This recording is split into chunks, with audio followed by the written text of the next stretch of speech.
নমস্কার। স্বামী তুরীয়ানন্দ ও রামকৃষ্ণ সংঘ এই অনুষ্ঠানে আপনাদের স্বাগত জানাই। তুরীয়ানন্দ মহারাজের পবিত্র জন্মতিথি উপলক্ষে আমরা তাকে স্মরণ মনন করছি। আজ পরিবেশিত হচ্ছে দ্বিতীয় পর্ব।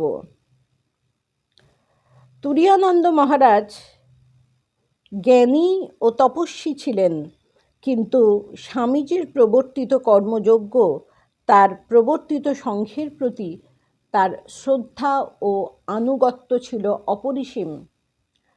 তার প্রভাবে সংঘের সন্ন্যাসীরা কাজকর্ম ছেড়ে তপস্যা করতে চলে যাচ্ছেন। এই অভিযোগ শুনে তিনি হেসে বলেছিলেন, বেটারা এই বুঝলো নাকি? কাজকর্ম ছেড়ে দিয়ে চলে যাওয়া, এরই নাম কি বৈরাগ্য? তারপর বুঝিয়ে দিলেন সংঘের কাজ করার সঙ্গে বৈরাগ্যের কোনো দ্বন্দ্ব নেই। বৈরাগ্যের উদ্দেশ্য এই যে ভগবানকে শীর্ষে রাখতে হবে এবং জীবনের প্রতিটি কাজ হবে তাঁরই প্রীতির জন্যে, যেখানে নিজের স্বার্থ কোনোভাবে প্রবেশ করতে পারবে না। দরিদ্রদের প্রতি স্বামীজির ভালোবাসা এবং সংঘের কাজের উল্লেখ করে হরি মহারাজ সানন্দে বলতেন, আমরা দরিদ্ররূপী নারায়ণের সেবা করি।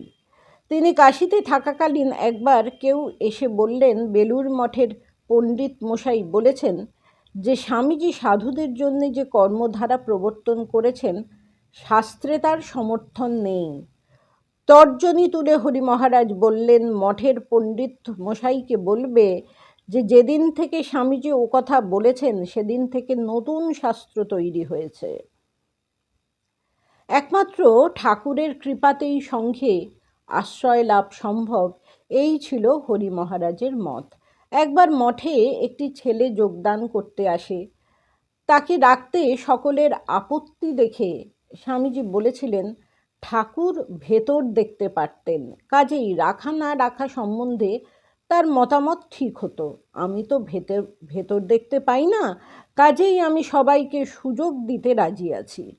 তোমরা যদি ঠাকুরের মতো ভেতর দেখতে জেনে থাকো, তাহলে বরং ওকে রেখে কাজ নেই।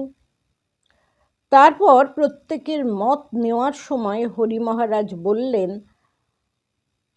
আমি বেশ লক্ষ্য করে দেখছি, ঠাকুর যাকে না রাখেন তার থাকার কোনো সম্ভাবনাই নেই, আর যাকে রাখেন সে তো থাকবেই। যে যাবার সে যাবে। ঠাকুর যাকে না রাখবেন, এখানে থাকবার তার কোনো জো নেই। আর যে থাকবার সে থাকবে, যে যাবার সে যাবে। শুনে স্বামীজি বললেন, বেশ বলেছিস, খুব সুন্দর কথা। ছেলেটি কয়েকদিন থেকে কিছু চুরি করে নিয়ে চলে যায়। সংঘে নবাগতদের হরি মহারাজ স্বামীজির অন্তরের ভাবটি প্রাঞ্জল করে বুঝিয়ে দিতেন। সবাই বলে ধ্যান জপ করব, কিন্তু তাও কি করে? আর ধ্যান জপ কি একমাত্র পথ? এখানে থাকবে, এখানের ভাব মানবে না, এ ভারী অন্যায়। মিশনের সব সুযোগ সুবিধাগুলি নেবে, অথচ ভাবটা মানবে না। স্বামীজির যে ভাব, 100 বার আমি জন্মাবো কেবল পরের সেবার জন্যে, এই ভাবটা তো নেওয়া চাই। তা নইলে এখানে কেন? বাইরে তো ঢের ঢের সাধু সন্ন্যাসী আছেন, ভিক্ষা করে খাও, ধ্যান করো।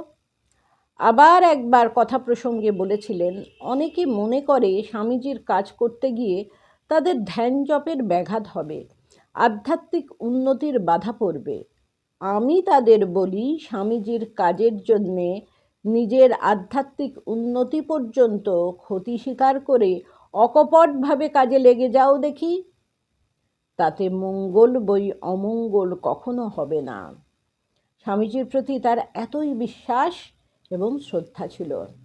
একবার মিশনের কোনো কাজে লোক পাওয়া যাচ্ছে না শুনে মহারাজ উত্তেজিত হয়ে বলে উঠেছিলেন, যত পারো নিজেরাই খাটো, শেষে খেটে খেটে মরে যাও, তাতেই তো পরম কল্যাণ হবে। ঠাকুরের কাজে প্রাণ দেবার জন্য প্রস্তুত হয়ে কাজ করে যাও, দেখবে সময় তিনি যতটুকু দরকার সাহায্য নিশ্চিত করে দেবেন। কিন্তু তুমি কিছু ভেবো না, ঠাকুর আছেন, শেষ পর্যন্ত তিনি রক্ষা করবেন। এই প্রসঙ্গে তিনি স্বামীজির কথা স্মরণ করেছেন। স্বামীজি দার্জিলিংয়ে একদিন তাকে বলেছিলেন, দেখো এরপর থেকে অনেক লোক আসবে সাধু হতে, তাদের অধিকাংশের 24 ঘন্টা ধ্যান জপ করার ক্ষমতা থাকবে না, বাদবাকি সময় তারা কি করবে? সেই জন্যেই এই সেবার আদর্শ, যেটা শ্রী শ্রী মাও বলেছেন যে 24 ঘন্টা কি কেউ ধ্যান জপ করতে পারে?